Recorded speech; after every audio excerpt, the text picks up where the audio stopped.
2026 সালের এই সময় এসে যদি আপনি একটা 30,000 টাকার মতো বেস্ট স্মার্টফোন কেনার চিন্তা ভাবনা করে থাকেন, তো আপনার জন্য এই ভিডিওতে আমরা 3 ক্যাটাগরি মানুষের জন্য মার্কেট সেরা 3টা স্মার্টফোন সিলেক্ট করছি। যেমন কারোর দরকার পারফরমেন্স সেন্ট্রিক ফোন মানে গেমিং, আবার কারোর দরকার ক্যামেরা সেন্ট্রিক ফোন, আবার অনেকের দরকার গুড লুকিং স্টাইলিশ ব্যালেন্স একটা ফোন যেটা দেখতে সুন্দর হতে হবে, ক্যামেরা পারফরমেন্স ব্যাটারি সব দিকেই গুরুত্ব দেওয়া হয়েছে। সবার কথা চিন্তা করেই কিন্তু এই ভিডিওটা তৈরি করা হয়েছে। তো প্রথমে পারফরমেন্স সেন্ট্রিক ফোন দিয়ে শুরু করা যাক। আপনার বাজেট যদি 32,000 টাকার আশেপাশে হয়ে থাকে, তো আপনার জন্য বেস্ট চয়েস হলো চাইনিজ 12256 জিবি ভেরিয়েন্টের phone IQ Z10 turbo pro. এই ফোনের প্রসেসর হিসেবে ইউজ করা হয়েছে Snapdragon 8S Gen 4, UFS 4.1 storage type, LPDR5X এর র্যাম রয়েছে। এটা কিন্তু ফ্ল্যাগশিপ ক্যাটাগরির কাছাকাছি লেভেলের একটা প্রসেসর। এই প্রসেসর স্ন্যাপড্রাগন 8 Gen 3 আর 8 Elite এর মাঝামাঝি একটা অবস্থানে থাকবে। তো বুঝতে পারছেন এটা কতটুকু একটা পাওয়ারফুল প্রসেসর। এই প্রসেসর দিয়ে যে কোনো বাড়ি কাজ, যে কোনো গেম ইজিলি রান করতে পারবে। আপনার বাজেট যদি 30,000 টাকার আশেপাশে হয়ে থাকে, আপনার যদি একটা ক্যামেরা সেন্ট্রিক ফোন দরকার হয়, তো আপনার জন্য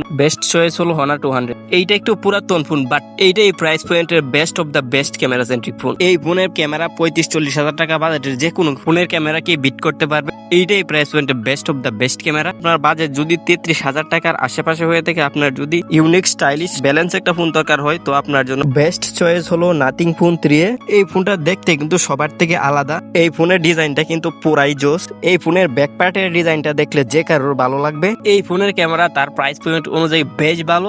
এটাকে যদি আপনি Honor 200 এর সাথে কম্পেয়ার করতে চান, তাহলে সামান্য কিছু কারণে Honor 200 হালকা একটু এগিয়ে থাকবে। ক্যামেরার জন্য হলো আপনি এটা কিনতে পারেন। এখন যে ফোনগুলা নিয়ে আলোচনা করলাম সবগুলাই কিন্তু আনঅফিশিয়াল ফোন। NEIR সিস্টেম চালু হওয়ার পরে কিন্তু আনঅফিশিয়াল ফোন নিয়ে অনেক সমস্যা হইতেছে। আপনার বাজেট যদি 30,000 টাকা হয়ে থাকে, আপনি যদি এইসব আনঅফিশিয়াল ফোনের ঝামেলায় না যেতে চান, আপনি যদি ভালো একটা ব্র্যান্ডের অফিশিয়াল মার্কেটের ব্যালেন্স একটা ফোন চান, তাহলে আপনার জন্য বেস্ট চয়েস হতে পারে OnePlus Nord SE5।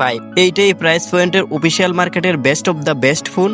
এই ফোনগুলোর সব বিষয় কিন্তু এই শর্ট ভিডিওতে আলোচনা করা সম্ভব না। এই ফোনগুলোর সব বিষয় কিন্তু এই চ্যানেলে একটা লং ভিডিওতে তুলে ধরা হয়েছে। ডিসক্রিপশন বক্সে লিংক দেওয়া আছে, বা চ্যানেলে ঢুকে ওই ভিডিওটা দেখে আসতে পারে। তাহলে বুঝতে পারবেন আপনার জন্য কোন ফোনটা বেস্ট হবে। দেরি না করে এখনই দেখে আসুন।